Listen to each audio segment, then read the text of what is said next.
जम्मू कश्मीर में दूसरे फेज की वोटिंग लगातार चल रही है। इस समय मैं मौजूद हूं नौशेरा इलाके में। जम्मू संभाग की अगर बात की जाए तो सबसे हॉट सीट की मानी जा रही है।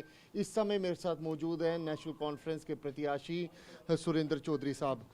आपका मुकाबला बीजेपी के साथ है और प्रदेश अध्यक्ष यहां से चुनाव लड़ रहे हैं। सबसे पहले लोगों को क्या अपील करेंगे ताकि ज़्यादा से ज़्यादा लोग अपने घर से बाहर निकले, वोट करें? देखिए, सबसे पहले मैं आपको बता दूं कि मेरा मुकाबला बीजेपी के साथ नहीं है।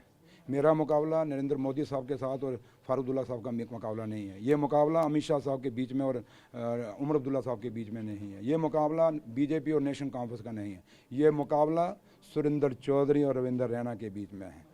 और रविंदर रैना जो कि इसलिए मैं कह रहा हूँ क्योंकि यहाँ के निशारे के इश्यूज़ हैं।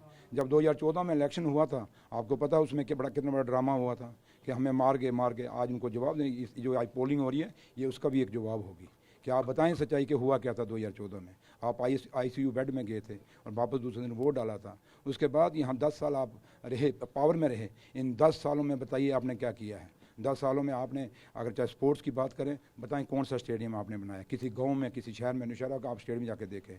यहाँ बिजली और पानी का क्या हालात है। 2014 से पहले ये जो बगनोटी, शंगोटी, डंडेसर, लंबेड़ी वाले लोग हैं, ये दरिया का पानी पीते थे, जो ट्यूबवेल से पानी आता, नलके का पानी पीते थे। 2014 के बाद इनकी हालात ये है कि आज टैंकर खरीद के पानी पी रहे हैं। हम देख रहे हैं कि अब रोजगार सबसे बड़ा मुद्दा लग रहा है। वही कह रहा हूँ, नहीं कुछ बातें रोजगार तो बाद में आएगा ना, लेकिन जो मैं आपको बता रहा हूँ 2014 में जो लोगों का सही था और 2014 से पहले रोजगार भी मिलता था। लोग आर्मी में भी भर्ती हो रहे थे, पुलिस में भी भर्ती हो रहे थे, मास्टर भी लग रहे थे, रहबरे तालीम भी लग रहे थे, रहबरे खेल, रहबरे जंगलात, रहबरे ज़राअत, PHE, डेली वेजर भी लग रहे थे, SPO भी लग रहे थे। इन 10 सालों में बताइए, इनको छोड़िए, मास्टरों को छोड़िए, आर्मी की तो भर्ती है बंद करके सब कुछ बंद कर दिया, एक डेली वेजर भी इन्होंने लगाया हो।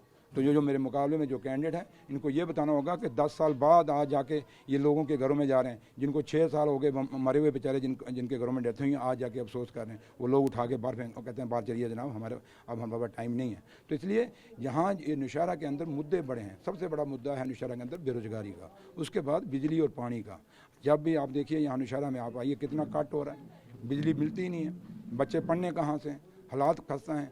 जम्मू जब बिजली ज़्यादा हो जाती है, जो ज़रूरत होती है, यहाँ वो सिस्टम वोल्टेज जो लो कर देते हैं, तो रजौरी पुंछ के जो मोटरें हैं वो सड़ जाती हैं क्योंकि लो वोल्टेज से वो चलती नहीं है।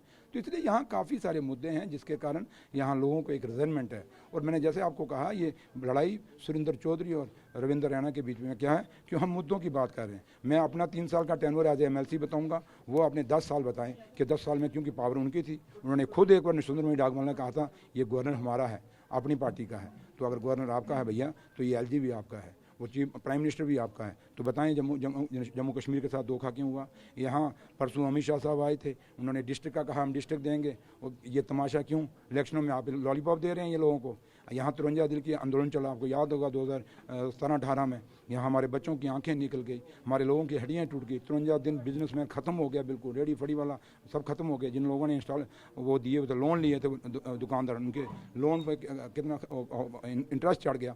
तो वो सारी चीज़ें देखी जाएँ। तो जब अमित शाह साहब यहाँ बोल रहे थे कि हम डिस्ट्रिक्ट देंगे, उनको उसने सवाल पूछा, उसके बाद दूसरे दिन ही हमने सवाल पूछा, दूसरे दिन उस दिन शाम को हमने सवाल खड़ा कर दिया था, बताइए कि आपने 5 डिस्ट्रिक्ट लद्दाख में दिए, अगर 5 डिस्ट्रिक्ट वहाँ लद्दाख में दिए तो वो भी ड्यूटी है, जम्मू कश्मीर भी ड्यूटी है। तो आपने जम्मू कश्मीर को एक जम्मू कश्मीर का एक हिस्सा है नौशेरा, जिस नौशेरा से BJP का प्रदेश अध्यक्ष है, एक डिस्ट्रिक्ट यहाँ भी दे देते हैं भैया। 10 साल के बाद चुनाव हो रहे हैं, खुशी तो जाहिर तौर पे होगी। खुशी तो हम अपना चीफ जस्टिस ऑफ इंडिया की शुक्रिया अदा करते हैं। खुशी तो हमें बहुत है, शुक्र है। ये जालिम सरकार से हमें कहीं ना कहीं, मतलब अंग्रेज़ों से कम नहीं। जैसे देश ने आज़ादी पाई थी तो लोगों ने खुशियाँ मनाई थी, शुक्र है अंग्रेजी राज खत्म हुआ। आज नौशेरा में लोग शुक्र करेंगे अगर यहाँ जम्मू कश्मीर में कि BJP का राज खत्म होगा। क्यों कि लोगों की सुनवाई नहीं थी, यहाँ अफसरशाही थी।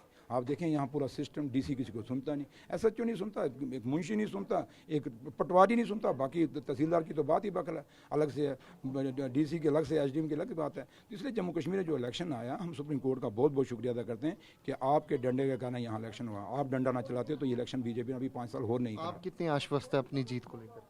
देखिए, ये मैं नहीं कह सकता, ये लोगों को पता होगा। और आज आप पूरे स्टेशनों पे जाइए, आप देखिए लोगों का क्या एक रुझान है और लोगों का क्या जोश और बलबला है। और मैं जहाँ जहाँ भी जा रहा हूँ, ये वो इलाके जहाँ मैं खड़ा हूँ, ये वो इलाका है जहाँ से मुझे पिछले 2014 में मेरा कोई झंडा लगा के राजी नहीं होता था। तो आज माता रानी की कृपा से, भगवान की मेहर से आज झंडे देखें नेशनल कॉन्फ्रेंस के लहरा रहे हैं। और झंडा ऐसा लहरा रहा है कि उसके आगे बहुत परेशान है हमारे कैंडिडेट हैं बीजेपी के, वो इतने टेंस हैं। सुबह उन्होंने अपनी शक्ल देखी होगी बेचारे, वो तो सच्ची फ़कीर बन के बाल ही बढ़ गए, कटिंग का टाइम नहीं है। तो लिहाजा ये तो ऐसे मजाक है, लेकिन मैं सच्चाई आपको बोलूँ कि लोगों के साथ जम्मू निशारा के लोगों के साथ धोखा हुआ। एज ए प्रदेश अध्यक्ष वो पावर जो यहाँ यूटिलाइज कर रहे थे, एज ए चीफ मिनिस्टर कर रहे थे, जब यहाँ आते थे इलाके में तो आगे जैमर, पीछे 14-15 गाड़ियाँ, लोग परेशान कि जनाब हमने तो यहाँ से अपना लीडर बनाया था, ये तो हवा में ही हो गए। तो अब हवा में आए हैं तो हवा से चले जाएंगे, क्योंकि लोग ये जम्मू कश्मीर है, ये हिंदुस्तान है, largest democracy in the world है। लोगों का वोट, बाबा साहब भीमराव अम्बेडकर ने आइन जो बनाया था सोच समझ के बनाया था, और उन्हें जो वोटिंग राइट दिया था, इसीलिए जिसको घमंड हो जाए उसको नीचे फेंको, जिसको जो ज़मीन से जुड़ा उसको ऊपर लेके जाओ। बहुत बहुत धन्यवाद।